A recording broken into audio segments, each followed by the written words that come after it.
ამის ინტერპრეტაცია რო არ მოხდეს. არანაირი ინტერპრეტაციის შესაძლებლობა აქ არ არსებობს, იმიტომ რომ ქაღალდში შავი თეთრზე წერია.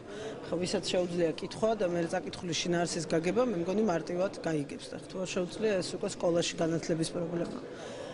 დოკუმენტში წერია ის, რაც როდესაც ჩვენი ვარიანტი იყო ყველას დაშლა, ვენეციის კომისიის პირველადი ვარიანტი იყო რომ არა ჩვენ ორი დღე ვიმუშავეთ მათთან ერთად და მივედით კომპრომისამდე. და ეს კომპრომისი თბილისში წამოსვლის წინ ჩვენ გავახმაურეთ, რომ ამ ვერსიით ჩავიდოდით ვენეციაში. და სწორედ ეს წერია დღეს აქ. აქ წერია, რომ იუსტიციის საბჭო მოგეხსენებათ ორი ჯგუფისგან შედგება. პირველი ეს არის ეგრეთ წოდებული პოლიტიკური დანიშვნები, რომელზეც ცალსახად გვეთანხმება ვენეციის კომისია და ამბობს, რა თქმა უნდა, ეს უნდა შეიცვალოს. მეორე ეს არის სასამართლო დანიშვნები, სადაც იმ მახინჯი პრაქტიკიდან გამომდინარე, რაც ქვეყანაში იყო, ასევე ორმაგი წესი იყო. ანუ სასამართლო დანიშნულებიდან რამდენიმე ადამიანი დემოკრატიული წესით არის დანიშნული, იმიტომ რომ არჩეულია მოსამართლე კონფერენციის მიერ, დანარჩენები არადემოკრატიული წესით. ვენეციის კომისია ამბობს, რომ ახალი წესები, ანუ კონფერენციის მიერ არჩევნები, ანუ ჩვენს კანონპროექტში შეთავაზებული წესები, უნდა გავრცელდეს ყველა იმ წევრზე, რომელიც არ არის თავის დროზე ამ დემოკრატიული წესით, ანუ არჩევნების შედეგად მომხდარი იუსტიციის საბჭოში.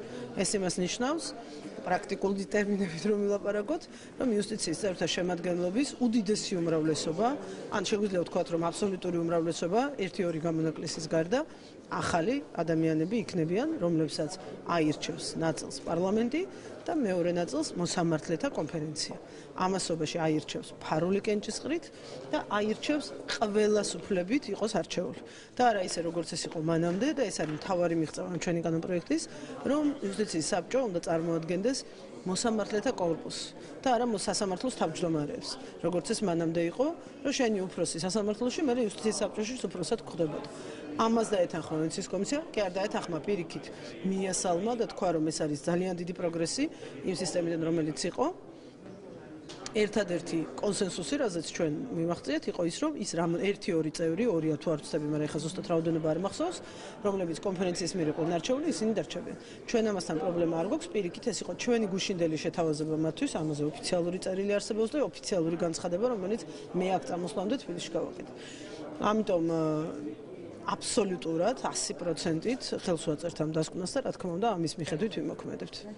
არა, არ გავითვალისწინებთ, იმიტომ რომ ის უკვე გათვალისწინებულია ხუთშაბათს, ის უკვე იყო ჩვენს მიერ დაყენებული.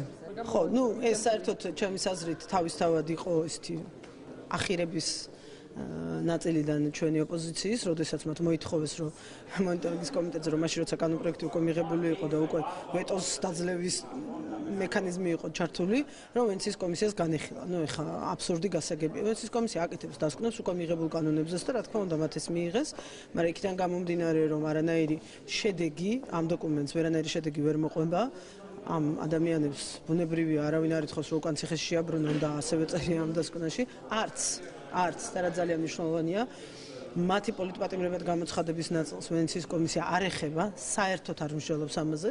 იმავე მიზეზის გამო, რომ ეს არ არის მათი კომპეტენცია და იყო აბსურდი თავიდანვე ამისი მოთხოვნა ვენეციის კომისიისგან, ამათ ცალსახად თქვა ეს დასაწყისში დასკვნის, რომ ჩვენ ამ საკითხს არ განვიხილავთ, იმიტომ რომ ეს ჩვენ არ გვეხება. ამიტომ საინტერესო სამართლებრივი ვარჯიში გამოვიდა. მე დღეს ვაპირებ ხტომაზე, მივმართო ვენეციის კომისიას, მათ შორის, როდესაც ევროსაბჭომ მიიღო ის ცნობილი რეზოლუცია, რომელიც ჩვენ გამასაფლავად დაედო, მას არ მოყვა მექანიზმი.